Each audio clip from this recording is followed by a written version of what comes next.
వెలుగై ఉన్న దేవునికి మహిమ కలుగునుగాక. ప్రియ స్నేహితులందరికీ దివ్య వాక్యోదయం. ఈనాటి పాఠ్యభాగము యోహాను సువార్త 3:19. ఆ తీర్పు ఇదే: వెలుగు లోకంలోనికి వచ్చెను గాని తమ క్రియలు చెడ్డవైనందున మనుష్యులు వెలుగును ప్రేమింపక చీకటినే ప్రేమించిరి.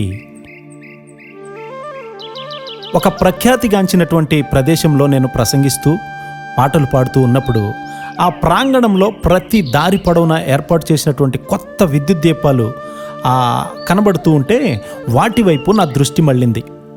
ఇక్కడ వారం వారం కూడా కూటాలు జరుగుతాయి. అలా వెలుగు లేకపోతే గనుక ఈ ప్రాంతంలో మానభంగాలు ఎక్కువగా జరుగుతూ ఉంటాయి. కాబట్టే అన్ని దీపాలు అక్కడ అమర్చారు. తమ క్రియలు చెడ్డవి అయినందున వెలుగు కంటే చీకటినే ఎక్కువగా ప్రేమిస్తారు. ఇతరులను గూర్చి మాట్లాడడం అనవసరం.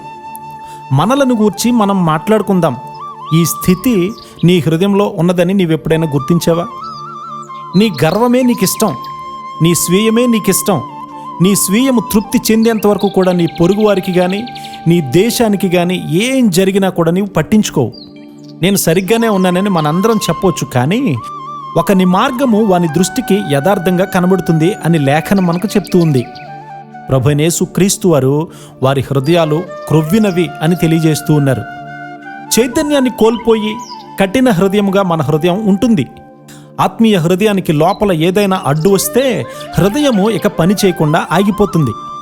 ఇతరుల ఎడల జాలి, దయ, ప్రేమ అనేవి లేకుండా పరిశుద్ధతను గూర్చినటువంటి ఆశ లేకుండా చచ్చిన స్థితికి చేరిపోతుంది. ఎప్పుడూ కూడా స్వార్థాన్ని ప్రేమిస్తూ స్వార్థ ప్రయోజనాల కొరకే ప్రయాసపడతావు. సాతాను మనలను ఈ రెండిటి మధ్య నడపాలని చూస్తాడు. ఒక మంచి విషయాన్ని కానీ స్వార్థరహిత క్రియ కానీ చేయాలంటే నీవు ఎప్పుడు కూడా వెనకాడతావు. ఎప్పుడు కూడా స్వీయ మెప్పునే కోరుకోవడం వల్ల వాటిని మనస్కరించము. మా సువార్త మరుగు చేయబడిన ఎడల నశించుచున్న వారి విషయంలోనే మరుగు చేయబడి ఉన్నది.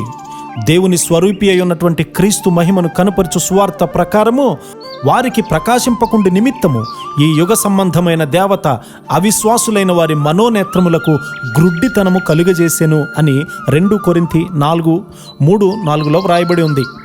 మనోనేత్రాలకు గ్రుడ్డితనం, మన బుద్ధిహీనమైనటువంటి హృదయము అంధకారమైపోవడం వల్ల పూర్తిగా అచేతనమైనటువంటి స్థితిలోనికి చేరాము.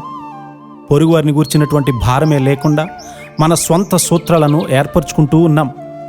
అయితే దేవుడు మీ యొక్క రాతి గుండెను తీసివేసి నూతన హృదయాన్ని, నూతన ఆత్మను పుట్టింతును అని వాగ్దానం చేస్తూ ఉన్నాడు. ఎలాంటి వ్యత్యాసము? దేవుడే మనకు సహాయపడునుగాక. ఆమేన్.